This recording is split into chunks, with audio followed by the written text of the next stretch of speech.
Nos experts et nos invités ce soir. Naïna Yam, notre spécialiste des questions internationales. Bonsoir. Bonsoir. Fahimé Robiol, bonsoir. Vous êtes ancienne ingénieure en Iran et au commissariat de l'énergie atomique, auteur de Femmes, Vie, Liberté, parlons-en aux éditions Edilivre. Avec nous également le lieutenant-colonel Vincent Arbaretier, bonsoir. Vous êtes historien militaire et docteur en sciences politiques. Et Younes Belfella, bonsoir. Bonsoir. Enseignant-chercheur à l'université Paris-8 et spécialiste du Moyen-Orient. Bon, la question ce soir, c'est de savoir quand et comment Israël va riposter à cette attaque. Mais d'abord, je voudrais savoir, est-ce que vous avez été surpris par cette attaque iranienne hier, alors que tout le monde disait, tous les spécialistes disaient que l'Iran n'avait aucun intérêt à attaquer Israël? D'abord, merci de m'avoir Je vous en prie. invité. Moi, je pense que c'était inévitable. C'est-à-dire, le guide suprême était sur un devoir de perdre complètement sa crédibilité vis-à-vis de ses proxys, s'il faisait rien.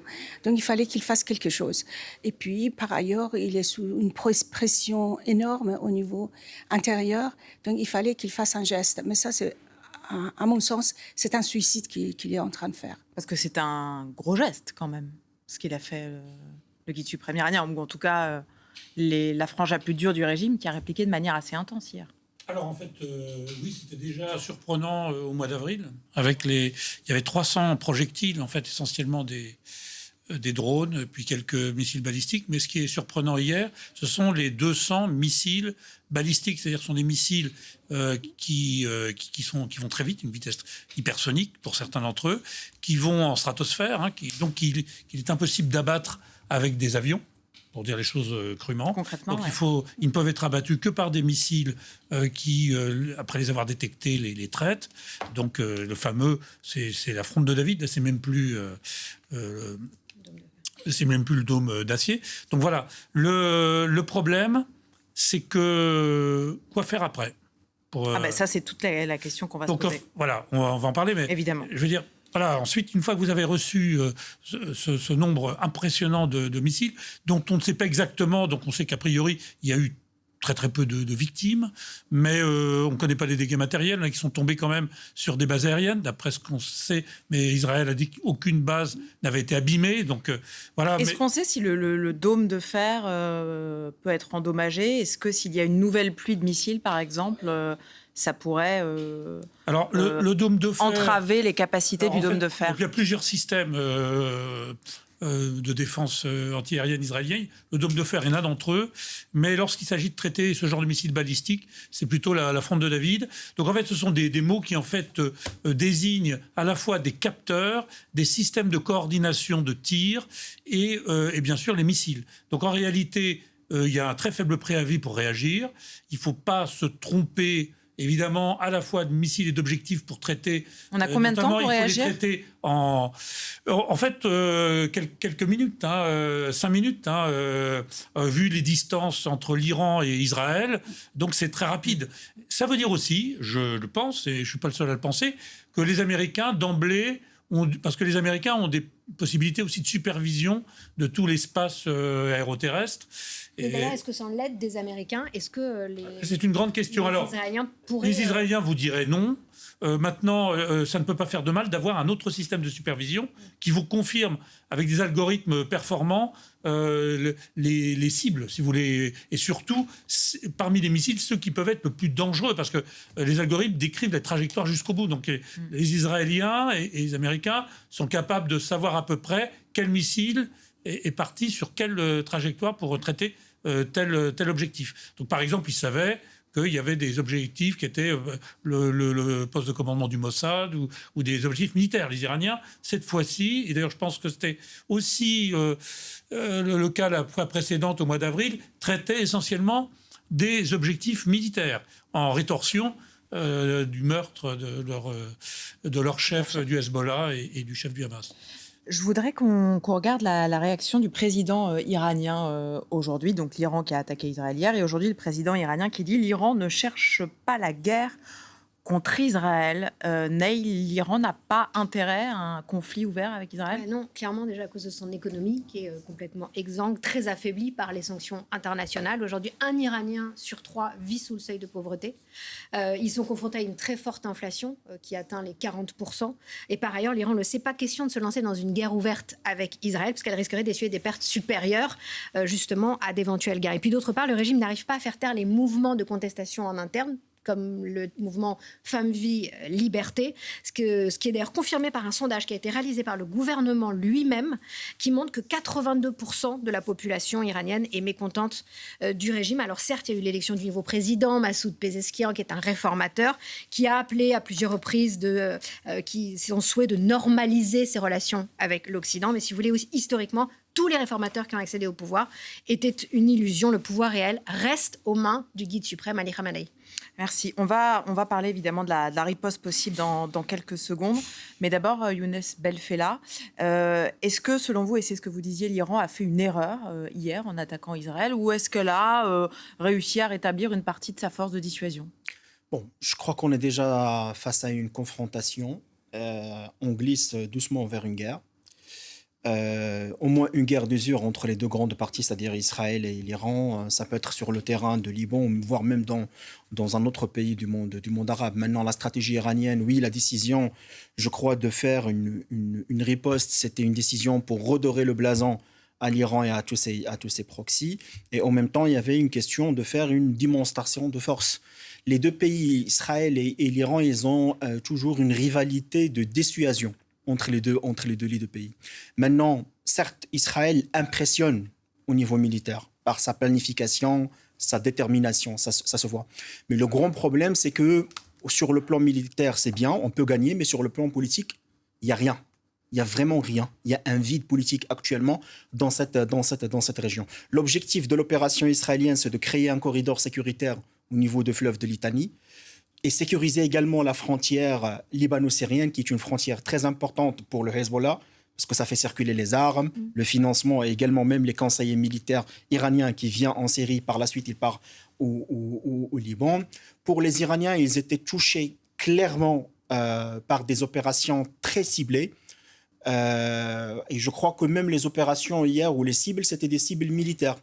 Donc la base militaire de Navatim, c'est là où il y a la flotte de F-35.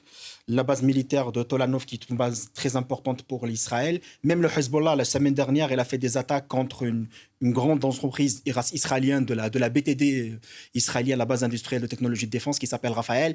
Donc forcément, c'est des objectifs qui sont ciblés, qui visent à attaquer l'appareil militaire israélien. Maintenant, la décision de se dire est-ce qu'on sera sur une guerre ouverte entre Israël et l'Iran, je crois que la décision elle est plutôt américaine.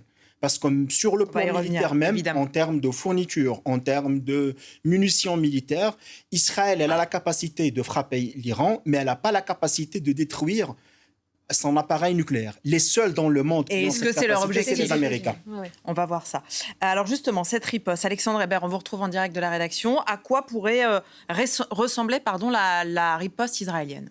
Eh bien, plusieurs hypothèses sont possibles. Tout d'abord, Israël pourrait vouloir attaquer l'Iran au porte-monnaie. Et pour ça, il faudrait s'attaquer aux capacités de production et d'exportation du pétrole iranien, notamment le terminal pétrolier situé sur l'île de Karg, car c'est le plus grand et celui qui a la plus grande capacité de stockage. Mais plusieurs autres pourraient être visés, par exemple celui de l'île de Lavant ou celui de l'île de Syrie, puisque à eux trois, eh bien, ces terminaux, ils représentent 70% de la production de pétrole iranien. Israël pourrait donc choisir de les cibler. Il pourrait également cibler les principaux ports de l'Iran. Il y en a 5, mais certains sont forcément plus stratégiques que d'autres. On pense notamment à celui de Bandar et Anzali qui sert à commercer avec la Russie, ou encore celui de Shahid Raji qui permet à l'Iran de commercer avec Oman, avec le Pakistan, mais surtout avec l'Inde et la Chine qui sont deux gros marchés pour l'Iran. D'ailleurs, ce port, il a déjà fait l'objet d'une cyberattaque de la part d'Israël. C'était en mai 2020. Alexandre, on l'a évoqué aussi en plateau, Israël pourrait aussi vouloir s'attaquer au programme nucléaire iranien. Ah oui, car c'est un enjeu stratégique majeur. Alors, officiellement, l'Iran ne développe du nucléaire que à des visées civiles, mais plusieurs pays les suspectent depuis des années d'avoir des velléités militaires avec ce nucléaire. Alors, vous avez ici sur la carte les installations officiellement déclarées de l'Iran sur le nucléaire. 2 centrales, dont une est encore en construction. 3 réacteurs qui servent pour l'instant à la recherche. Une mine d'uranium et puis également 2 sites d'enrichissement de ce minerai de l'uranium. Autant de cibles potentielles pour Israël. Mais pour ça, il faudrait quand même cependant que Tsahal s'attaque au système de défense aérien de l'Iran. C'est d'ailleurs ce qu'ils avaient fait lors de la précédente riposte, puisqu'ils avaient notamment détruit une balise anti-aérienne qui protégeait le site d'enrichissement d'uranium situé à Natanz. À l'époque, ils s'étaient arrêtés là.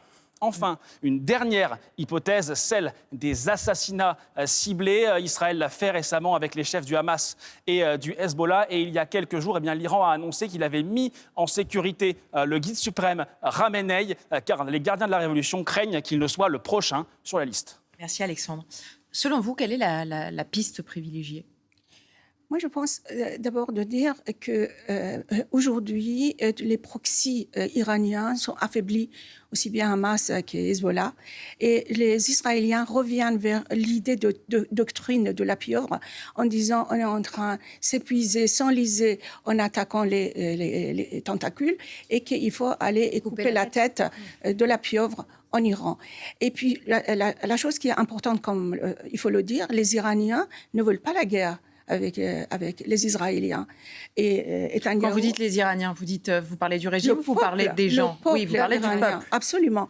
Et Netanyahou a fait un discours avant-hier en s'assurant les Iraniens que nous sommes frères et que cette guerre-là, c'est le régime qui voudra. Donc, on fera tout pour faire en sorte que vous ne soyez pas endommagés. De la même façon qu'il avait rassuré les Libanais dans son message en disant on n'est pas contre le peuple libanais, mais bien contre le Hezbollah. Absolument. Donc, c'est ça qu'il faut prendre en considération. Quant à nucléaire dont vous avez posé la question, Biden a dit c'est normal que l'Israël riposte, mais il faut éviter de toucher aux installations nucléaires. Ça vous paraît, vous parmi les pistes, alors toucher au portefeuille, les installations nucléaires, tuer le guide suprême, quelles seraient les pistes privilégiées ? Il peut y en avoir plusieurs en même temps, mais à votre avis... Le problème, si Israël voulait asphyxier l'économie de l'Iran, c'est que ça aurait des répercussions sur tout le commerce international, et notamment avec la Chine et la Russie accessoirement. Et donc, ce serait quand même assez maladroit. Enfin, même s'ils se mettent d'accord avec l'Arabie Saoudite, parce que c'est ce que j'avais compris. Oui, alors c'est possible, mais ce serait quand même maladroit, parce que c'est une zone quand même très sensible, ce golfe arabo-persique, avec... donc voilà, c'est...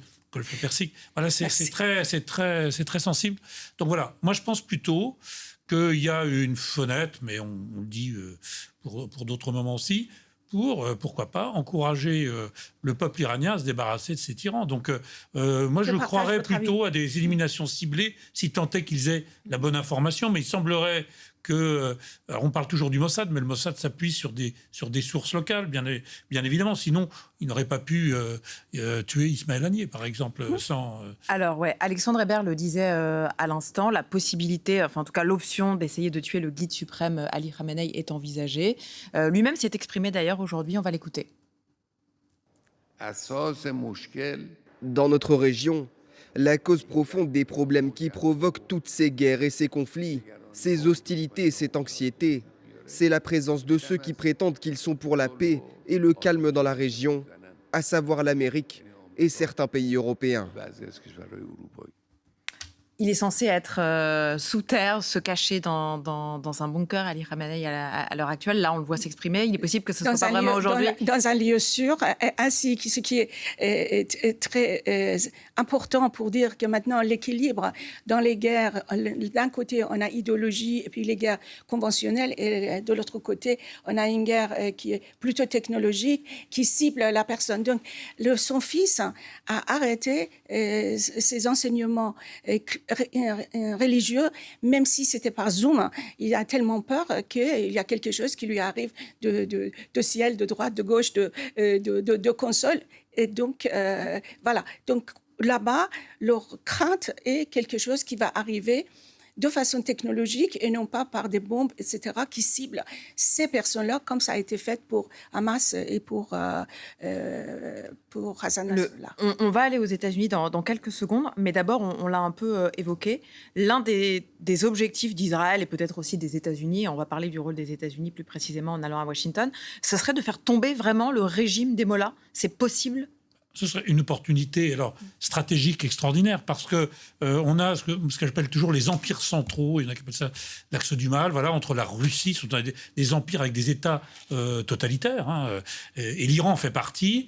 Et là, ça pourrait avoir un effet un peu domino parce que nul n'est sûr dans un pays totalitaire de garder le pouvoir. Alors, ça fait déjà quand même plus de 45 ans qui sont depuis 1979. Donc c'est déjà suffisant. En plus, on a vu qu'il n'y avait pas simplement que les femmes qui manifestaient en Iran, mais il y a toute une catégorie socio-professionnelle de gens qui en ont assez du régime.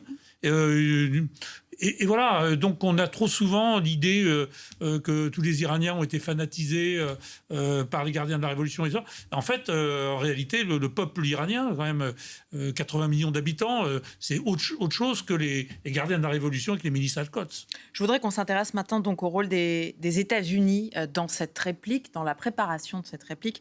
On va retrouver Odile Longval en direct de Washington. Bonsoir Odile. Alors, est-ce que les États-Unis participent concrètement à la préparation de cette riposte israélienne ? Bien, ce que l'on sait, c'est que Joe Biden soutient Israël. Il se dit d'ailleurs favorable à une riposte israélienne. Mais attention, ce que veut Joe Biden, c'est une riposte proportionnelle. Et il y a un point sur lequel le président américain a été très clair, c'est qu'il est opposé à des frappes israéliennes sur les installations nucléaires de l'Iran. Alors reste à savoir maintenant si le Premier ministre israélien Benjamin Netanyahou l'écoutera, s'il respectera cette volonté ou s'il profitera d'une certaine léthargie ici aux États-Unis entre d'un côté un président en fin de mandat et de l'autre deux candidats concentrés sur leurs derniers mois de campagne électorale. Merci beaucoup Odile. Younes Belfella, qui est en train de décider de cette riposte aujourd'hui ? Ce sont les Israéliens ou les Américains ? Les deux.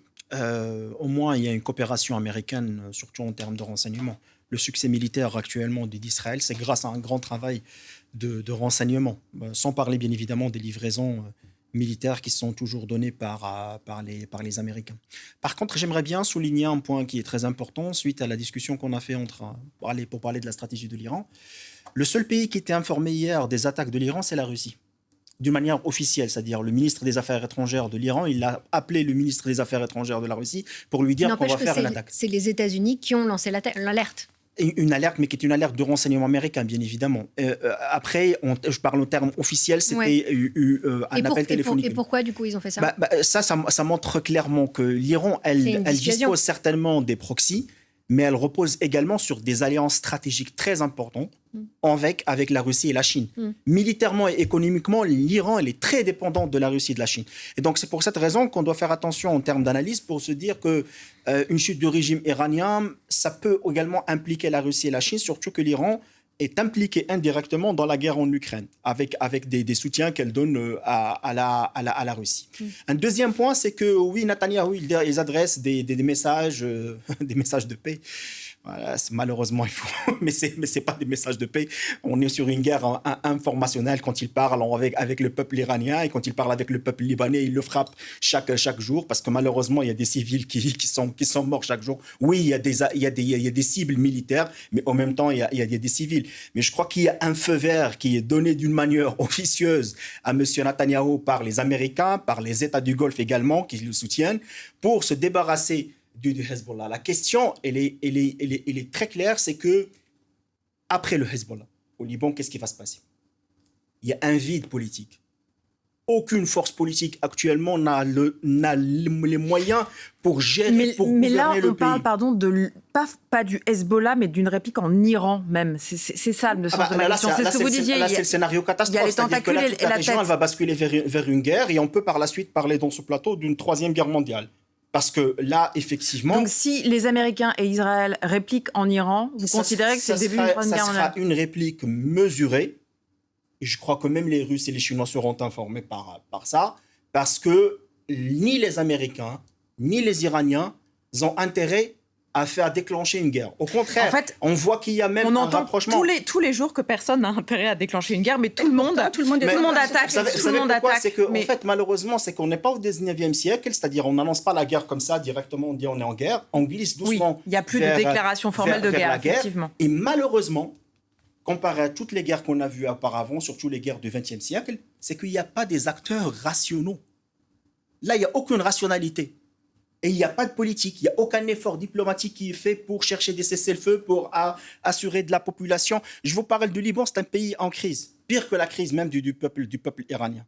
C'est un pays qui reçoit des réfugiés syriens, des réfugiés palestiniens. C'est un pays qui est en crise économique, qui est en manque d'alimentation, en manque de médicaments. Tout ça, on le néglige. On ne parle plus actuellement de la population au Gaza, on ne parle plus des otages israéliens. Donc, vous voyez, quand même, on est sur une tragédie humanitaire qu'on est en train de négliger et qu'on est en train d'applaudir à des succès militaires et israéliens. Mais profondément, moi, le grand risque que je vois actuellement, au moins sur le Liban, c'est qu'au cas où Israël réussit à se débarrasser de Hezbollah, ce vide politique dont je vous parle, il va certainement faire une renaissance des mouvements terroristes type Al-Qaïda et Daesh dans la région. Il y a des cellules qui sont en Syrie, il y a des cellules en Irak, et donc l'effet de remplacement, il n'y a aucune organisation politique, ni l'armée libanaise capable de gérer le pays actuellement. Donc ça sera vraiment le chaos, et bien évidemment, ce genre d'organisation transfrontalière, ils réussissent quand il y a le chaos. Vous voulez réagir ? Oui, alors je pense que la nature ayant horreur du vide, Le pire s'infiltre. C'est ce qui s'est passé d'ailleurs, en quelque sorte. C'est une des conséquences de la dernière attaque américaine en 2003 sur l'Irak. C'est-à-dire, en fait, voilà, les chiites se retrouvent au pouvoir. Du coup, les sunnites se sont radicalisés et ont fourni des troupes, des officiers d'état-major de l'ancienne armée irakienne à Daesh. Donc c'est vrai que le phénomène religieux est important. Le phénomène clanique, familial, les chrétiens au Liban sont dispersés dans plusieurs factions. Il y en a qui soutiennent le Hezbollah, il y en a d'autres qui sont contre. Donc c'est assez compliqué. Maintenant, le problème d'Israël, il est clair, c'est que M. Netanyahou doit promettre aux 70 000 Israéliens qui ont été évacués de la Galilée, du Nord, de revenir chez eux et de ne plus avoir de risque de se faire bombarder tous les jours. Et ça a été fait partie de tes objectifs, d'ailleurs. et c'est même le plus important au plan de l'opinion intérieure. Mais il y a tout ce qui se passe depuis quelques jours. Mais ma question aussi est de savoir, cette réplique israélienne qui se prépare avec donc les États-Unis, est-ce qu'elle est planifiée depuis longtemps ou pas? Est-ce que le plan d'attaque de l'Iran est préparé depuis 1 an, 2 ans ou pas du tout? Est-ce qu'il y a une logique de long terme? Alors, moi, je pense qu'avec 80 millions d'Iraniens, dont, comme vous l'avez dit, il y a 99, je dirais, qui sont contre le régime. Je ne dis pas simplement c'est un problème économique. Il y a 45 ans que ce régime essaye d'endoctriner sa population et il n'arrive pas. On voit dans tous les mouvements. Donc, le régime est en train de s'effondrer de l'intérieur. On parle de Hezbollah. Le régime est en train de s'effondrer de l'intérieur. Ce qu'on voit et ce qu'on constate, c'est justement cette compromission, y compris des Occidentaux, qui font que ce mouvement à l'intérieur n'arrive pas à se réunir et à faire face à un groupe qui ne sont pas nombreux, qui sont des criminels et qui sont des mafieux, et que, justement, vous avez parlé, madame, de l'embargo. L'embargo n'atteint pas les personnes, les Iraniens. L'embargo, tout l'argent va dans la poche des proxys. Donc, justement, s'il n'y a pas cet argent qui va dans les poches de proxy, je ne pense pas. Hezbollah va continuer à le faire. Souvenez-vous que le chef de Hezbollah a dit... Hassan Nasrallah. Il a dit, nous, depuis les couches de nos enfants jusqu'à nos armements, tout vient de l'argent iranien, donc on le remercie. Vous comprenez? Donc, si on va aller dans une logique stratégique, il faut peut-être réfléchir en disant, on veut la paix au Proche-Orient, qu'est-ce qu'on va faire? Et puis, j'ajoute également, au Liban, on a vu la manifestation de la jeunesse qui enlevait la photo de Hezbollah. Donc, il faut laisser cette jeunesse de prendre le pouvoir, de s'exprimer et ne pas être en danger dès qu'il ouvre la bouche, que ça soit tué par un gars de Hezbollah. Merci beaucoup à tous pour vos analyses ce soir sur le plateau de France Info.